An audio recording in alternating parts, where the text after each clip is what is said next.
बिस्मिल्लाहिर्रहमानिर्रहीम, अस्सलाम वालेकुम। ऑफ द स्क्रीन में खुशामदीद। सामने ग्राम पाकिस्तान में जब भी कभी दहशत गर्दी की वारदातें होती हैं तो फौरन सबसे पहले नजर हमारे पड़ोसी मुल्क भारत पर जाती है, क्योंकि ऐसे कई एजेंट्स उसके पकड़े गए हैं। खासकर कुलभूषण यादव, जिसने बलूचिस्तान में एक बड़ा सेटअप क्रिएट कर रखा था जो Pakistani security agencies, Pakistani armed forces और पाकिस्तानी सरकार के मफादात के खिलाफ काम कर रही थी। पाकिस्तान ने कई बार खुलकर इस बात का इजहार किया है, हत्ता के अक़वामे मुत्तहिदा में भी पाकिस्तानी मंदूब ये डोजियर्स पेश कर चुके हैं कि सारे मामलात के पीछे भारत का हाथ है। लेकिन भारत हमेशा इस बात को डिनाई करता रहा है कि बलूचिस्तान में होने वाली किसी भी कार्रवाई में भारत की कोई मुदाखलत नहीं है। लेकिन आज से चंद साल पहले नरेंद्र मोदी ने लाल किले पर खड़े होकर अपने यौम जमहूरियत पर यह कहा था कि पाकिस्तान के बलूचिस्तान में अब हम खुलकर मुदाखलत करेंगे। और भारतीय national security adviser Ajit Doval के भी ऐसे कई बयान सामने आ चुके हैं जिसमें वो बरमला इस बात का इजहार कर रहा है कि पाकिस्तान जो हमारे साथ कश्मीर में करता रहा है, हम वो उसके साथ बलूचिस्तान में कर रहे हैं। लेकिन अब गुज़श्ता एक माह से बलूचिस्तान में कई ऐसी दहशतगर्दाना कार्रवाइयां सामने आई हैं जिसके बाद ये गुमान होने लगा है कि इन दहशतगर्दों और इंतहा पसंदों को जरूर कोई नई कमक मिल चुकी है। पाकिस्तान ने अब की बार भी बराह रास्त भारत को इसका जिम्मेदार ठहराया है, लेकिन भारत की तरफ से इसका डिनायल आया है। लेकिन अब गुज़श्ता रोज भारत की ही एक मशहूर सहाफी ने खुलकर इस बात का इजहार कर लिया है कि इस सब के पीछे नरेंद्र मोदी सरकार है और नरेंद्र मोदी सरकार ही ये सारी कार्रवाइयां करती है। अभी आगे चलकर वो सारी कहानी उसी सहाफी की जुबानी आपको सुनाएंगे, जिससे आपको यकीन हो जाएगा कि इन सब कारनामों के पीछे कोई और नहीं, सिर्फ नरेंद्र मोदी सरकार है, जिसका काम पाकिस्तान को डिस्टेबलाइज करना और पाकिस्तानी बलोची अवाम के बीच में दूरियां पैदा करना है। आइए आपको लेकर चलते हैं और वो सारी रुदात भारतीय सहाफी की जुबानी सुनाते हैं, जिसे देखकर और सुनकर आपको भारतीयों की औकात वाज़े हो जाएगी। मगर वीडियो पर आगे बढ़ने से पहले आपसे गुजारिश है कि हमारे इस चैनल को जरूर सब्सक्राइब कीजिएगा और कमेंट सेक्शन में अपनी कीमती राय का इजहार भी जरूर कीजिएगा।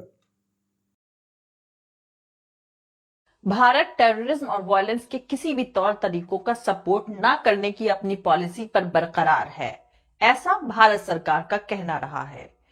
वहीं दूसरी तरफ बलूचिस्तान में वायलेंस की बढ़ती वारदातों और पाकिस्तान के दूसरे शहरों में बलूच लिबरेशन आर्मी की तरफ से करे गए हमलों के लिए पाकिस्तान ने हमेशा से ही भारत को जिम्मेदार ठहराया है।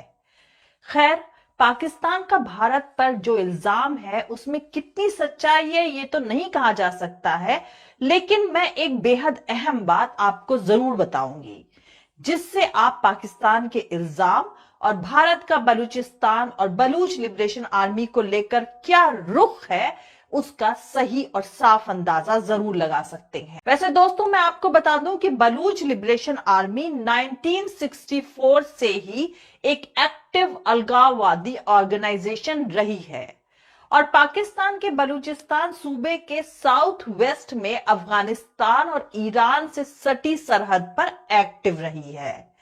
साल 2000 में पाकिस्तानी ऑफिसर्स पर हमले के बाद से चर्चा में आए इस ऑर्गेनाइजेशन की मांग है कि बलूचिस्तान को पाकिस्तान से अलग एक आजाद मुल्क का दर्जा दिया जाए।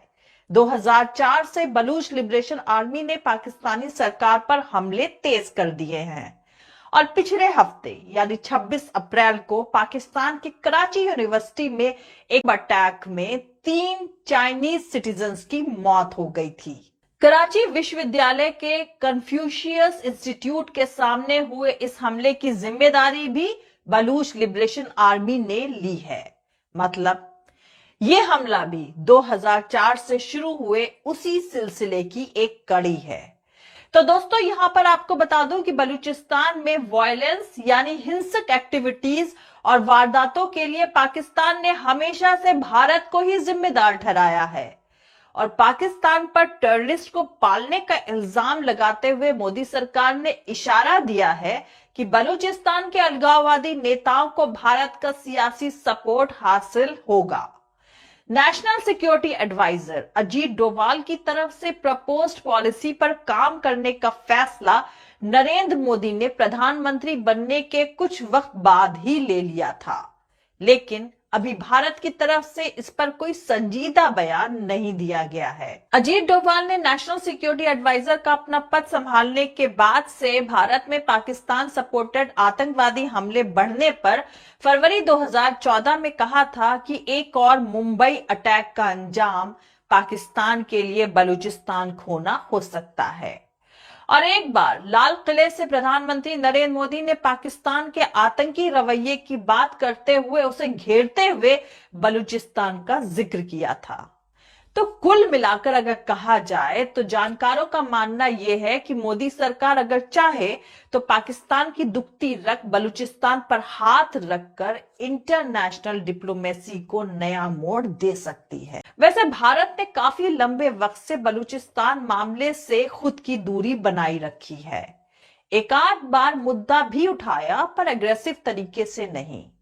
वहीं दूसरी तरफ इंटरनेशनल मीडिया में कहा जाता रहा है कि बलूच लिबरेशन आर्मी को भारत के साथ साथ पाकिस्तान के सबसे बड़े सूबे बलूचिस्तान में काफी सपोर्ट हासिल है। तो आपको बता दूं कि बलूचिस्तान साइज के हिसाब से पाकिस्तान का सबसे बड़ा स्टेट है, लेकिन बंजर पहाड़ी इलाका होने की वजह से आबादी के हिसाब से पाकिस्तान का सबसे छोटा स्टेट है। बलूच लिबरेशन आर्मी के मुताबिक उनका मकसद बलूचिस्तान की आजादी है। वहीं इन अलगाववादियों का यह मानना है कि मिनरल वेल्थ से मालामाल इस इलाके के रिसोर्सेस का गलत तौर से एक्सप्लॉयटेशन किया गया है, जिसके खिलाफ यहां कई दशकों से इंसर्जेंसी चल रही है। बलूचिस्तान की सरहद नॉर्थ में अफगानिस्तान और वेस्ट में ईरान से सटी हुई है। इसकी एक लंबी कोस्ट लाइन भी है जो अरेबियन सी से सटी हुई है। यहां पाकिस्तान की सबसे बड़ी नेचुरल गैस फील्ड भी है। यहां सोने जैसे कीमती धातुओं का भी काफी भरमार है। हाल के सालों में यहां सोने का प्रोडक्शन काफी बढ़ा है। माना जाता है कि यहां ऐसे और कई रिसोर्सेज हैं जिनकी अभी तक तो खोज भी नहीं हुई है। वहीं दूसरी तरफ यह भी कहा जाता है कि वहां के अलगाववादी ग्रुप्स में से ज्यादातर इंडिपेंडेंटली काम करते हैं, लेकिन हाल ही में लोकल मीडिया में आई कुछ रिपोर्टों में दावा किया गया है कि इनके बीच कोऑर्डिनेशन, कोऑपरेशन यानी सहयोग बढ़ रहा है और मेनली इन ग्रुप्स का ध्यान तो पाकिस्तानी सिक्योरिटी फोर्सेस पर रहा है, लेकिन हाल के सालों में उन्होंने चीनी इंटरेस्ट को भी निशाना बनाना शुरू कर दिया है। ऐसा इसलिए क्योंकि इस सूबे में चीन के इकोनॉमिक फुटप्रिंट्स बढ़ रहे हैं। बलूचिस्तान में चीन के अहम प्रोजेक्ट्स में शामिल है ग्वादर का बंदरगाह। होर्मुज जल संधि के पास मौजूद ये बंदरगाह स्ट्रैटेजिक तौर से बहुत अहम है। होर्मुज जल संधि अरेबियन सी में तेल की आवाजाही का एक बेहद अहम रास्ता है। पिछले साल इस बंदरगाह पर काम कर रहे चीनी इंजीनियर्स पर हमला हुआ था, जिसकी जिम्मेदारी बलूच लिबरेशन आर्मी ने ली थी। इसके अलावा बलूचिस्तान में एक चीनी कंपनी एक बड़े सोने और तांबे के खदान भी चलाती है।